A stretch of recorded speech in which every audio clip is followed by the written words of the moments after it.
James O'Brien on LBC. It is 11:48 and you're listening to James O'Brien on LBC. What do we think? Edinburgh is now the first European capital to commit to axing meat from its menus in schools. Stop bombarding me with protein sources that do not involve meat. Honestly, I am well aware of their existence, and if I wasn't before, I am now. Chris, what would you like to say?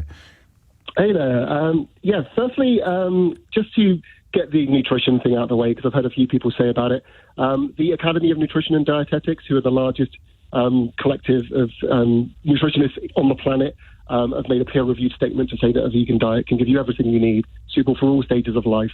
Unless they can debunk that, then it's a bit of a waste of time going down the nutrition argument. I haven't eaten meat since 2002, been vegan for 8 years. I don't live off supplements and protein shakes. I eat pretty much the same as what everyone else does. Unless they can debunk that, then I think they're kind of on a losing battle. But the main thing I wanted to bring up was mainly to do with the ethics. I think the most important thing I think needs to be considered in all of this. I mean, obviously the environmental impact is important for all of us, whether it's humans or animals. But I think the animals need to really have a voice in this. You talked earlier about the greater good. And I mean, when we look at the amount of animals that are being slaughtered through these systems every year, we're talking about 75 billion land animals, 2.7 trillion marine animals per year. That's more than the entire of human existence, every human to have ever existed on the planet. Yes. I mean, if we're talking greater good, I mean, we should be looking at the order species that we share this planet with. And I know, but you understand that if your nan was in a care home and her greatest pleasure in life was black pudding for breakfast every Sunday, to suddenly tell her she's never ever going to have it again would sort of trump all that, wouldn't it?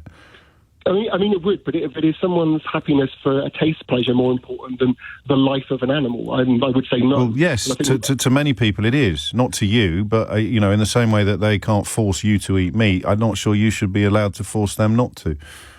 Well, this is the thing. I mean, if you think about it, we preach about human rights all the time. I mean, what is the difference really between humans and animals? I mean, it's okay to do these things not okay to do things to us, but it's okay to but some people don't believe in human rights. I mean, very few. Most of the government has a problem with human rights. I mean, they boast about it. But I mean, as a basic thing, right wing newspaper columns. I mean, these are well rehearsed arguments, Chris. That I suspect you've rehearsed a lot more than I have. But the bottom line is that many people don't see a moral equivalence between humans and hedgehogs. And the moral equivalence between people of different. As I say, these are very, very well rehearsed lines, but they're not necessarily helpful, and repetition doesn't strengthen. So many people don't see a moral equivalence between humans and hedgehogs. Some people do; they're perfectly entitled to. But the point at which you impose your worldview upon people who reject it absolutely is the point at which problems begin.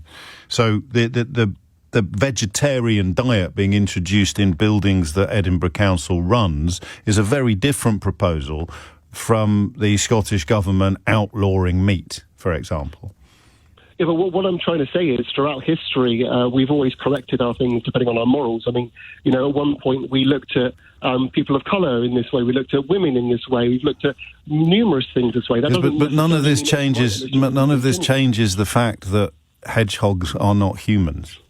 They don't need to be humans. But all of your examples are humans, people of colour, women. Or you're talking about humans.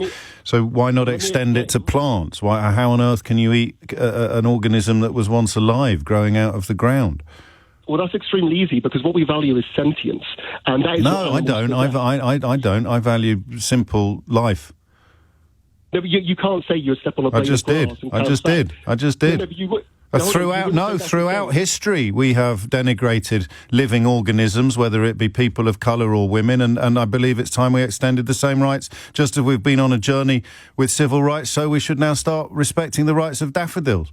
Okay, hold on then. So would you say that stepping on a blade of grass... Don't ask me what I would say, just respond to what I have said.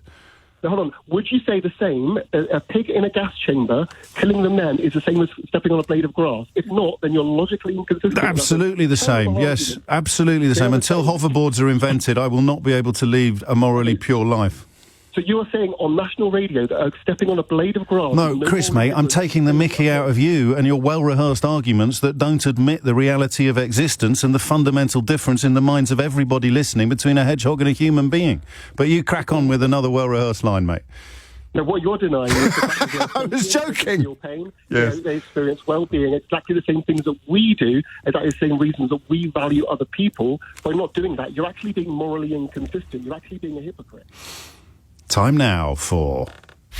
Woke Watch. And this really is, of all the Woke Watch stories that we have done over the years, this is